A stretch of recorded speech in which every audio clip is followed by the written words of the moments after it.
Hello viewers, कैसे हैं आप सब लोग। स्वागत है आपका मेरे YouTube channel study with doctor Pawan Oberoi पर। मैं doctor Pawan Oberoi, head of department faculty of commerce, Bhagwati college Meerut. Viewers, आज इस वीडियो में मैं आपके लिए फिर से दो तरीके से वीडियो लेकर के आ रहा हूँ। एक तो जो सीसीएस यूनिवर्सिटी मेरठ में बीकॉम थर्ड ईयर में जो कॉर्पोरेट अकाउंटिंग का पेपर है, तो उसमें वैल्यूएशन ऑफ गुडविल और शेयर्स के क्वेश्चंस लेके आया हूँ, क्योंकि एमसीक्यू सीरीज में होता है सीसीएस यूनिवर्सिटी मेरठ में। तो 97 क्वेश्चंस है मेरे पास उसमें, ठीक है।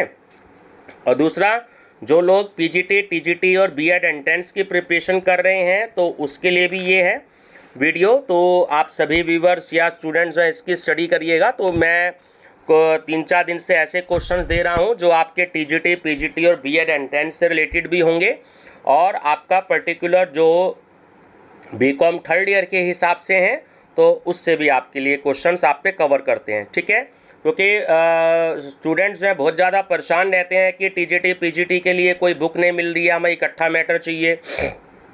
तो उसमें सबसे बड़ी आसानी ये है कि जो लोग सिर्फ टीजीटी, पीजीटी या बीएड एंट्रेंस की तैयारी कर रहे हैं, तो वो लोग भी मेरी प्लेलिस्ट विजिट कर लीजिएगा, ठीक है। फर्स्ट टाइम अगर आप मेरा चैनल देख रहे हैं, तो मेरा channel study with doctor Pawan Oberoi को सब्सक्राइब कर लीजिएगा।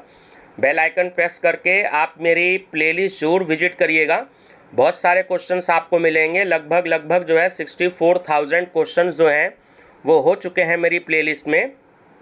तो पीजीटी, टीजीटी से रिलेटेड भी अच्छे क्वेश्चंस हैं, बीएड एंट्रेंस से रिलेटेड भी अच्छे क्वेश्चंस हैं। देखिए, चैप्टर एक्चुअली वही होते हैं। स्टूडेंट्स लोग थोड़े से कन्फ्यूज़ होते हैं, वो चाहते हैं कि जिस बुक पे मार्केट में पीजीटी लिखा होगा तो यही मेरे मतलब की है, बीएड एंट्रेंस वाली मतलब की नहीं है। अगर बीएड एंट्रेंस लिखा होगा उस बुक पे, तो टीजीटी, पीजीटी वाले सोचते हैं कि ये हमारे मतलब की नहीं है, जबकि मैटर वही होता है। अंतर सिर्फ इतना होता है कि पीजीटी, टीजीटी में थोड़ा सा डिटेल में दिया होता है, और बीएड एंट्रेंस में जो है, क्योंकि 85 क्वेश्चन आते हैं, तो वहाँ पे 100 या 150 या 50 क्वेश्चन जो है वो टॉपिक वाइज दिए जाते हैं। इसलिए क्वेश्चन सारे काम के होते हैं। तो मेरी एडवाइस यही है कि सिलेबस सेम होता है, अंतर इतना होता है कि पीजीटी, टीजीटी में ज़्यादा क्वेश्चंस होंगे, बीएड एंट्रेंस में कम क्वेश्चंस होते हैं, ठीक है व्यूवर्स। तो मैं ऐसे ही क्वेश्चंस अपलोड कर रहा हूँ 3-4 दिन से, आर्ट साइड के भी और कॉमर्स के भी और इकोनॉमिक्स के भी, ताकि वो आप जो लोग टीजीटी, पीजीटी की तैयारी कर रहे हैं बीएड एंट्रेंस की, तो वो लोग उस वाली प्लेलिस्ट में देख लें।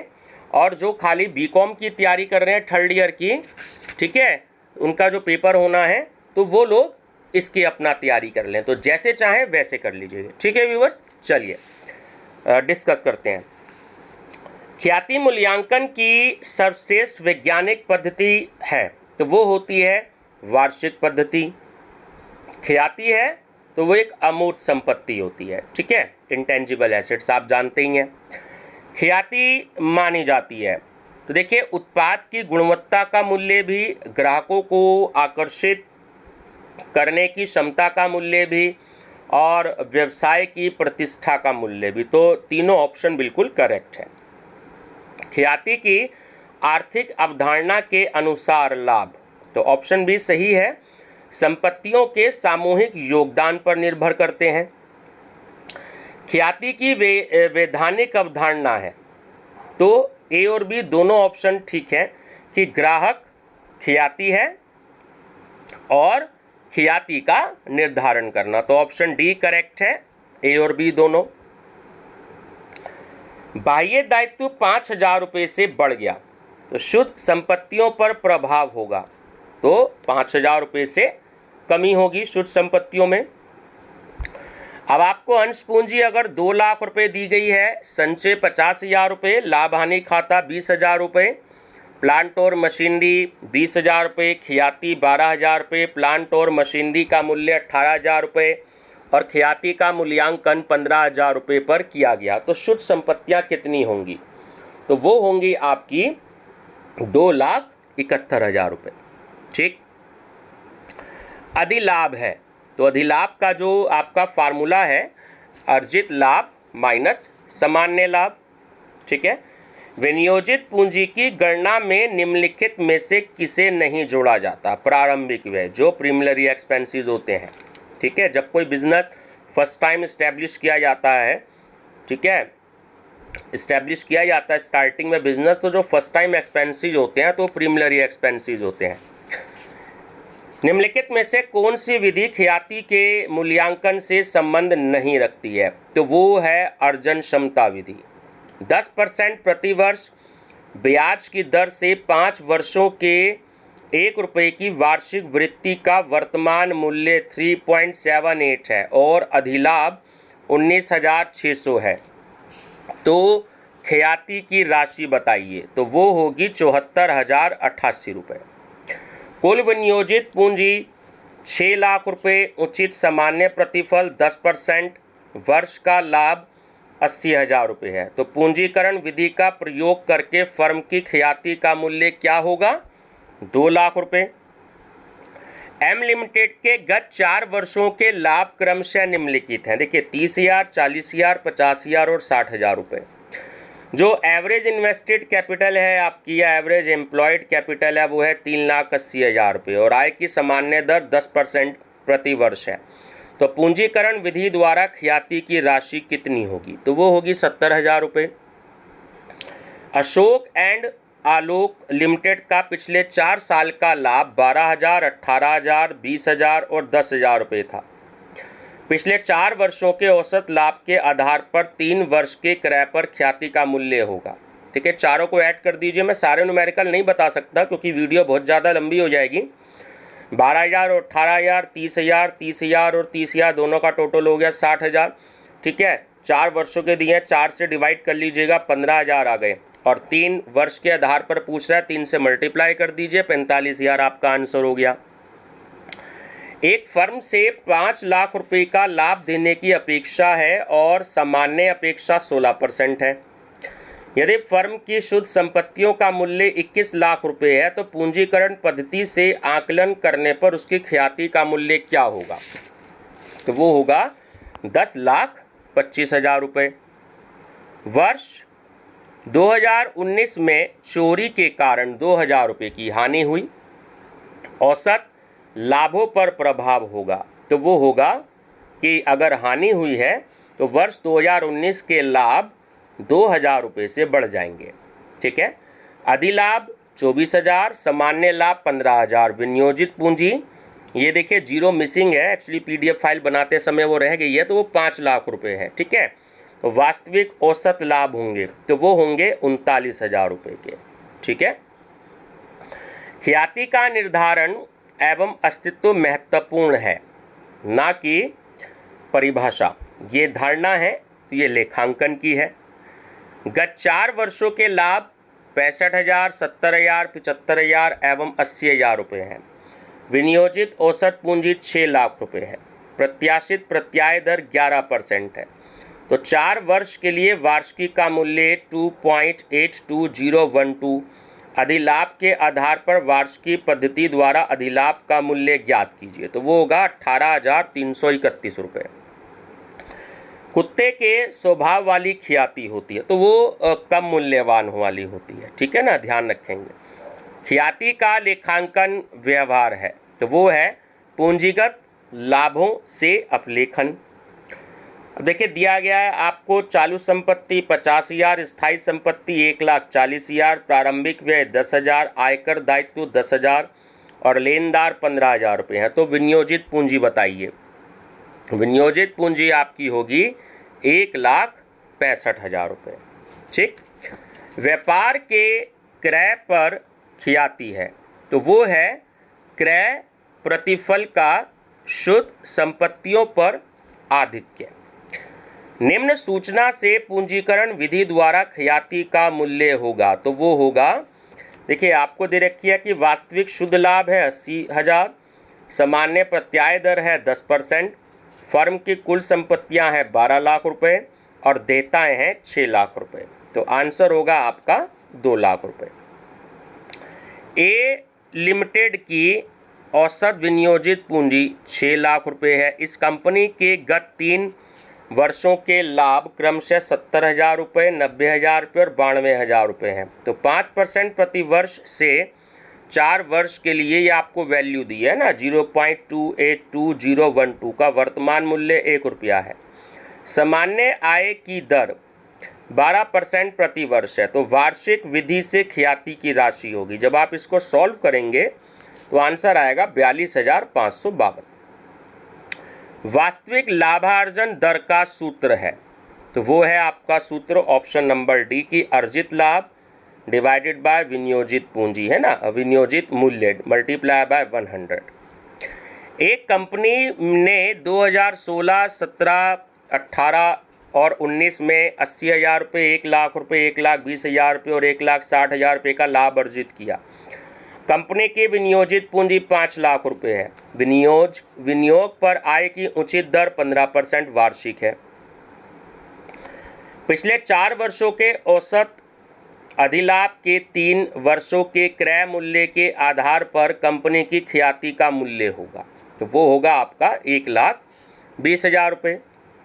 ख्याति का मूल्य करते समय सरकारी प्रतिभूतियों में विनियोगों से आय को, तो इसमें व्यवसायिक लाभ नहीं माना जाता, ठीक है। विनियोजित पूंजी है आपकी 1,20,000 रुपये। सामान्य प्रत्याय की दर है 10%। वास्तविक औसत लाभ 40,000 रुपये, तो अधिलाभ बताइए, तो अधिलाभ होगा आपका 28,000 रुपये, ठीक है। 1,20,000 का 10% 12,000 और 40,000 में से 12,000 माइनस हो जाएगा तो 28,000 रुपये। बे लिमिटेड के गत वर्षों के लाभ 30,000, 50,000, 60,000 और 80,000 रुपये हैं। व्यापार में लगी हुई औसत विनियोजित पूंजी 4 लाख रुपये है। उचित आय की दर 10% है। ऐसी आशा की जाती है कि कंपनी अपने अधिलाभों को अगले 4 वर्षों तक प्राप्त करती रहेगी। अधिलाभ की वार्षिकी के आधार पर ख्याति का मूल्यांकन होगा। तो ब्रैकेट में आपको मेंशन भी करा है कि 10% से 4 वर्ष के लिए 1 रुपये की वार्षिकी का मूल्य 2.50 है। तो आंसर होगा आपका 37,500 रुपये। एक कंपनी ने 15 लाख रुपए का लाभ कमाया और कंपनी की औसत विनियोजित पूंजी 50 लाख रुपए थी। लाभ की सामान्य दर 15% है। यदि ख्याति का मूल्यांकन अधिलाभ के 3 वर्षों के क्रय के आधार पर किया जाए तो ख्याति का मूल्य होगा, तो ख्याति का मूल्य आपका होगा 22,50,000 रुपये, ठीक। चलिए, ये कुछ न्यूमेरिकल्स हैं जो बीच बीच में आते रहेंगे, आपके लिए बहुत इंपॉर्टेंट हैं, तो आप इनकी प्रैक्टिस ज़रूर कर लीजिएगा। ऐसे ही आपको कुछ इसमें न्यूमेरिकल एग्ज़ाम में आए भी हुए हैं, ठीक है ना। मैंने प्रीवियस ईयर में बता भी रखे हैं पहले भी, तो इनको आप बहुत अच्छे से कर लीजिएगा। ख्याति का निर्धारण आवश्यक है। देखिए, कंपनी का विक्रय करने पर ख्याति की प्रकृति का अध्ययन निम्नलिखित में से किस रूप में नहीं किया जाता है। घोड़े की स्वभाव वाली ख्याति, ये बिल्ली, चूहा और कुत्ते की ख्याति आपने अक्सर पढ़ी होगी, लेकिन जो घोड़े की स्वभाव की ख्याति है तो उसको उस रूप में ख्याति की प्रकृति का अध्ययन नहीं किया जाता। ख्याति के मूल्यांकन की एक विधि है, तो जो अधिलाभ विधि है ना, वो ही आंसर है। अंशों का मूल्यांकन शब्द का प्रयोग प्रायः किसके लिए किया जाता है, तो समता अंश के लिए, इक्विटी शेयर्स। अंशों की मूल्यांकन पद्धति है, तो वो है आपकी आय मूल्यांकन विधि। अंशों का मूल्यांकित मूल्य अंशों के अंकित मूल्य की तुलना में कम या अधिक होता है। वर्ष 2012 में 40,000, 13 में 50,000, 2014 में 60,000, 2015 में 40,000, 2016 में 70,000। तो वर्ष 2013 के लाभों में 20,000 रुपये के लाभ सट्टे की प्रकृति के थे। 2014 में भूकंप के कारण 50,000 रुपये की भवन की हानि हुई, जिसे लाभ हानि की पुस्तकों में लिखा गया। तो औसत लाभ होंगे, तो वो होंगे आपके 58,000 रुपये के, ठीक है। अंशों का आंतरिक मूल्य ज्ञात किया जाता है, तो वो शुद्ध संपत्तियों के आधार पर ज्ञात किया जाता है, ध्यान रखेंगे। सामान्य लाभ की गणना का सूत्र है, तो वो है ऑप्शन सी कि औसत विनियोजित पूंजी मल्टीप्लाई बाय सामान्य दर डिवाइडेड बाय 100। प्रतिफल मूल्यांकन विधि के अंतर्गत अंशों का मूल्य ज्ञात किया जाता है लाभांश के आधार पर। विभाजन योग्य लाभ के अंतर्गत नहीं आता है, तो वो होता है पुनः मूल्यांकन संचय।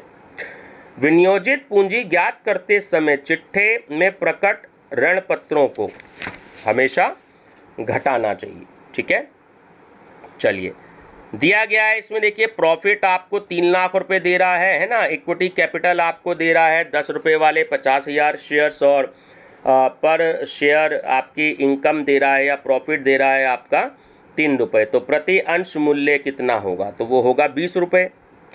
आंतरिक मूल्य विधि में निम्नलिखित में से कौन सी संपत्ति शामिल की जाती है? गुडविल की ख्याति। शुद्ध संपत्ति विधि से विनियोजक आश्वस्त होता है, तो विनियोग संपत्तियों से सुरक्षित है। अंश मूल्यांकन की आंतरिक विधि मानी जाती है, इक्विटी विधि। अंशों के मूल्यांकन की चिट्ठा विधि जानी जाती है। तीनों है, संपत्ति मूल्यांकन विधि, शुद्ध संपत्ति विधि और प्रतिधारित संपत्ति विधि। तो ऑप्शन डी करेक्ट है कि ये सभी। चलिए, अंश पूंजी है 50,000, संचय है 5,000, बाह्य दायित्व हैं आपके 20,000, कृत्रिम संपत्तियां हैं 2,000, अंश पूंजी है 10 रुपये वाले अंशों में विभाजित है। औसत लाभ 10,000 रुपये है, जिनमें 10% संचय में हस्तांतरित किया जाता है। तो अंशों का आंतरिक मूल्य होगा, वो होगा 11 रुपये। ठीक है, उपयुक्त प्रश्न जो 49 है उसके अनुसार इसी क्वेश्चन को सोल्व करना हो तो अंश का उचित मूल्य क्या होगा, तो वो होगा 15 रुपये 50 पैसे। उपयुक्त प्रश्न 49 में आय प्रतिफल मूल्यांकन विधि से प्रति अंश मूल्य क्या होगा यदि सामान्य दर 9% है, तो वो है 20 रुपये, है ना। शुद्ध संपत्ति विधि में संपत्तियों को जिस मूल्य पर लेना चाहिए तो वो है पुनर्मूल्यांकित मूल्य। अभिगोपन कमीशन दिखाया जाता है। देखिए, अभिगोपन कमीशन, अंडर राइटिंग कमीशन जो होता है, तो वो संपत्ति पक्ष में विविध व्यय के अंतर्गत, आयोजन के अंतर्गत दिखाया जाता है। अंशों का प्रदत्त मूल्य भिन्न भिन्न श्रेणी के अंशों का भिन्न भिन्न है। शुद्ध संपत्तियों के आधार पर अंशों का मूल्य ज्ञात करना, तो प्रक्रिया होगी। ऑप्शन ए सही है कि शुद्ध संपत्तियों को प्रदत्त मूल्य के अनुपात में बांटा जाएगा। ठीक है, विविध संपत्तियां आपकी 5 लाख रुपए, लाभ हानि खाते का डेबिट शेष 10,000 रुपये, 5% ऋण पत्र 1 लाख रुपए, लेनदार है 40,000, 1,000 अंश है 10% के अधिमान अंश पूंजी 1 लाख, 2,000 समता अंश पर है आपके 2 लाख, और ऋण पत्रों का बकाया ब्याज है 6 माह।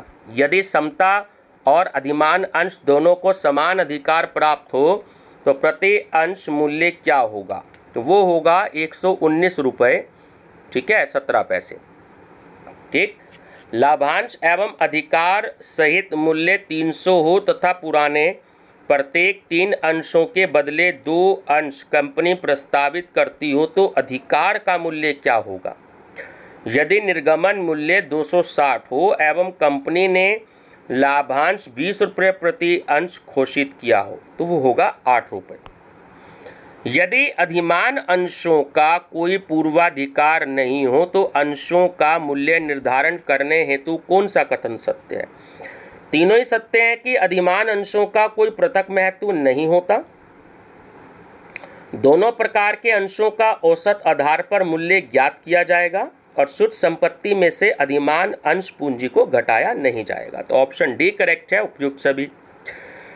संपत्ति पक्ष में ख्याति को किस शीर्षक में दर्शाया जाएगा, तो वो होती है आपकी फिक्स एसेट्स, स्थायी संपत्तियां। 5% अधिमान अंश पूंजी 4 लाख रुपए, बकाया लाभांश 2 वर्ष, सामान्य दर 10%, अंकित मूल्य 100 रुपये, तो अधिमान अंश मूल्य होगा तो वो होगा आपका 60 रुपये। ठीक है, प्रति अंश मूल्य क्या होगा यदि अंश का प्रदत्त मूल्य 150 रुपये, सामान्य प्रत्याय दर 15% तथा वास्तविक प्रत्याय दर 10% हो तो वो होगा 100 रुपये। शुद्ध संपत्तियां ज्ञात करने हेतु घटाया जाने वाला दायित्व है ऋण पूंजी। एक समता अंश पूंजी की समता अंश की अर्जन क्षमता पद्धति से मूल्य की गणना के लिए यह जानना आवश्यक है, तो वो है लाभांश प्रति अंश। ठीक है, लाभांश आय विधि में अंश का मूल्य के आधार पर ज्ञात किया जाता है। क्या? लाभांश दर। 4 अंशों के लिए 15 रुपये वाले 2 अंश निर्गमित कर एक्स कंपनी लिमिटेड अपने अंश पूंजी बढ़ाती है। इसके विद्यमान अंशों का बाजार मूल्य 17 रुपये है और वो अधिकार सहित है। तो अधिकार मूल्य कितना होगा? तो वो होगा 0.67 है ना, अप्रॉक्सीमेट। 1014% अधिमान अंश 100 रुपये वाले और 10 रुपये वाले 20,000 इक्विटी शेयर। 4 साल का कुल लाभ 8,20,000 रुपये। कर की दर 50%।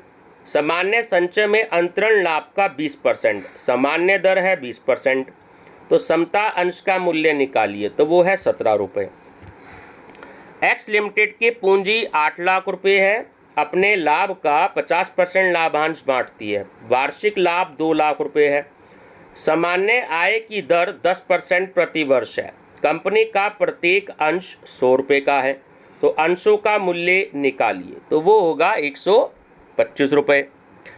सरकारी प्रतिभूतियों में विनियोगों से आय को ख्याति के मूल्यांकन हेतु लेखांकित किया जाता है। तो वो इसलिए कि व्यवसाय के लाभों का हिस्सा नहीं माना जाता। ठीक है, औसत विनियोजित पूंजी 80,000 रुपये। चालू वर्ष के लाभ 30,000 और विनियोजित पूंजी होगी, तो वो होगी आपकी 95,000 रुपये। अंश मूल्यांकन हेतु विनियोजित पूंजी ज्ञात करने का सूत्र होगा, तो ऑप्शन सी करेक्ट है कि fix assets plus current assets minus current liabilities. अंशों का मूल्यांकन आवश्यक होता है। देखिए, कंपनी के पुनर्निर्माण पर भी, एकीकरण पर भी और संविलियन पर भी, तीनों ऑप्शन करेक्ट है। यदि खरीदी गई संपत्तियों का शुद्ध मूल्य क्रय प्रतिफल से कम है तो यह राशि होगी ख्याति। पूंजीगत बोनस की वर्तमान दर कायम ना रख पाने का प्रभाव होगा, तो ऑप्शन सी सही है कि कंपनी के अंशों का बाजार मूल्य गिरेगा या कम होता जाएगा। फिर आपको दिया, देखिए, फिक्स एसेट्स 3 लाख रुपए, करंट एसेट्स 1,50,000 रुपये, करंट लायबिलिटीज 50,000, डिवेंचर्स 1,50,000 और रिजर्व हैं आपके 20,000 रुपये।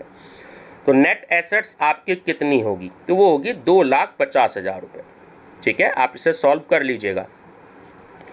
शुद्ध संपत्ति के मूल्यों को अंशों की संख्या से विभाजित करने पर प्राप्त अंशों का मूल्य कहलाता है आंतरिक मूल्य।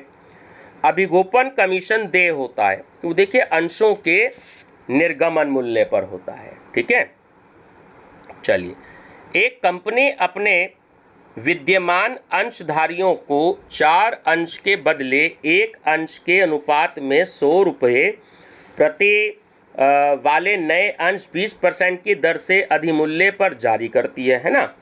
तो अंश का बाजार मूल्य 280 रुपये है, तो अंश का मूल्य कितना होगा? 32 रुपये। सामान्य प्रत्याय दर तथा मूल्य अर्जन अनुपात के बीच संबंध होता है, दोनों में विपरीत संबंध होता है। कंपनी के लाभ 3 लाख रुपये तथा 10 रुपये वाले 50,000 अंशों में विभाजित समता पूंजी हो तो प्रति अंश मूल्य क्या होगा? यदि प्रति अंश आय 3 रुपये हो तो वो होगा 20 रुपये। अभिगोपन कमीशन है तो वो एक पूंजीगत हानि होती है। ठीक है, अभिगोपक हो सकता है तो वो एक फर्म भी हो सकता है, एक कंपनी भी हो सकती है और एक व्यक्ति भी हो सकता है। तो सही आंसर है इनमें से कोई भी। अभिगोपन हो सकता है, वो पूर्ण भी हो सकता है और आंशिक भी हो सकता है, तो इसलिए ऑप्शन सी करेक्ट है, ए और बी दोनों। पूर्ण अभिगोपन होता है, देखिए स्थिति बी सही है कि जब कुल निर्गम के अभिगोपन का अनुबंध हो। चिन्हित आवेदन कहते हैं, तो ऑप्शन डी, जिन पर अभिगोपक का चिन्ह हो। ठीक है, कंपनी अंशों के निर्गमन के लिए कितने अभिगोपक रख सकती है? 1 से अधिक। ठीक है, जिन अंशों के लिए जनता ने आवेदन नहीं किया वे क्रय करने पड़ते हैं अभिगोपकों को, अंडरराइटर्स को। सुदृढ़ अभिगोपन कहते हैं? तो ऑप्शन ए के अभिगोपकों द्वारा कुछ अंश स्वयं करने पड़ते हैं। ठीक है। अभिगोपन कमीशन देय होने पर कंपनी की पुस्तकों में लेखा किया जाता है। तो ऑप्शन बी सही है कि underwriting commission account debit to underwriters account. अभिगोपन कमीशन को अपलिखित किया जाता है प्रतिभूति प्रीमियम खाते से और लाभ हानि खाते से, है ना। तो दोनों ही ठीक हैं, ए और बी दोनों से। कृष्णा ने रामा लिमिटेड के 100 रुपये वाले 5000 अंशों के नए निर्गमन का अभिगोपन किया। कंपनी अधिनियम 2013 के अनुसार कृष्णा को अधिकतम कितना अभिगोपन कमीशन दिया जा सकता है? 25,000 रुपये का। उषा लिमिटेड ने निम्नलिखित निर्गमन किया। तो 5000 समता अंश पर 100 रुपये प्रति सममूल्य पर, 2500 6% पूर्वाधिकारी अंश एट द रेट ऑफ 100 रुपये प्रति 10% प्रीमियम पर, और थर्ड सिचुएशन है कि 1500 8% debentures at the rate of ₹100 पर, है ना, और 10% डिस्काउंट पर। तो आर के लिमिटेड ने समस्त निर्गमन को अभिगोपित करने का एक अनुबंध उषा लिमिटेड के साथ 5% अंशों और 2% ऋण पत्रों पर अभिगोपन के लिए किया। जनता ने केवल 60% क्रय किया। तो अभिगोपकों को देय कमीशन की कितनी राशि होगी? तो वो होगी 41,450 रुपये। ठीक है। उप अभिगोपन क्या है? तो अभिगोपक द्वारा उप अभिगोपक से अनुबंध। उप अभिगोपक कमीशन प्राप्त करता है अभिगोपक से, अंडरराइटर से। उप अभिगोपक नियुक्त किया जाता है मुख्य अभिगोपक द्वारा। ठीक है, जो आपका चीफ अंडरराइटर होता है। अभिगोपकों की पुस्तकों में अभिगोपन कमीशन क्रेडिट किया जाना चाहिए अभिगोपन खाते में। XYZ लिमिटेड ने 100 रुपये वाले 50,000 समता अंश अभिदान के लिए प्रस्तुत किए, जिनको दीपक ने 4% कमीशन पर अभिगोपित किए। दीपक ने योगेश से निर्गमन के 40% के लिए 2% कमीशन पर उप अभिगोपन अनुबंध किया। तो जनता ने 42,000 अंशों के लिए आवेदन किया। योगेश को कितने अंशों को क्रय करना पड़ेगा? तो 3,200 अंशों को। अभिगोपन कमीशन का भुगतान किया जा सकता है। देखिए, वो कैश में भी किया जा सकता है और वो शेयर दे करके भी किया जा सकता है। ठीक है। और लास्ट क्वेश्चन है, अभिगोपन कमीशन की उच्चतम सीमा। ये क्वेश्चन कई बार आया हुआ है सीसीएस यूनिवर्सिटी मेरठ में। 5% तो देखिए जो अभिगोपन कमीशन होता है वो अंशों पर होता है, और 2.5 जो होता है %, ठीक है, वो मिसिंग है, तो वो डिवेंचर्स पर होता है। ठीक है व्यूवर्स, तो ये दोनों चैप्टर्स मैंने आपको दे दिए हैं क्योंकि एक यूनिट में आते हैं वैल्यूएशन ऑफ गुडविल और शेयर, तो इसलिए 97 क्वेश्चंस मैंने आपको दे दिए हैं। तो ये आपके पीजीटी टीजीटी के लिए भी काम आएंगे, बीएड एंट्रेंस के लिए भी काम आएंगे। तो एक प्लेलिस्ट में अलग से तैयार कर रहा हूँ। जब आपका सिलेबस ख़त्म हो जाएगा, खासकर जो टीजीटी पीजीटी की तैयारी कर रहे हैं, ठीक है, बीएड एंट्रेंस की भी आप मान लीजिए कर रहे हैं, तो मैं इस प्लेलिस्ट में जो आपकी बीएड एंट्रेंस और टीजीटी पीजीटी वाली है, तो जो और क्वेश्चंस भी आते हैं जो आपके सिलेबस में नहीं हैं, तो वो मैं और क्वेश्चंस हिंदी और इंग्लिश मीडियम दोनों में मैं अपलोड करूँगा। ठीक है, तो पीजीटी टीजीटी के लिए बहुत अच्छी वो प्लेलिस्ट रहेगी, तो आप जो है उसकी स्टडी जरूर करिएगा। फिलहाल और बीकॉम थर्ड ईयर वाले अपना इस वाली प्लेलिस्ट की स्टडी करते रहिएगा, जो कॉर्पोरेट अकाउंटिंग चैप्टर वाइज वाली है और कॉर्पोरेट अकाउंटिंग प्रीवियस ईयर के सोल्ड पेपर के। ठीक है व्यूवर्स, तो वीडियो पसंद आए तो लाइक शेयर सब्सक्राइब जरूर करिएगा। बहुत सारे इसमें न्यूमेरिकल हैं, ज़्यादा डिटेल में नहीं बता पाऊँगा क्योंकि वीडियो बहुत ज़्यादा बड़ी हो जाएगी। बाकी आप अपने बुक्स के एग्जाम्पल की स्टडी जरूर करिएगा, बहुत इजी एग्जाम्पल जो है फार्मूले की स्टडी ज़रूर कर लीजिएगा। ठीक है व्यूवर्स, वीडियो पसंद आए तो लाइक शेयर सब्सक्राइब जरूर कर लीजिएगा। Thank you.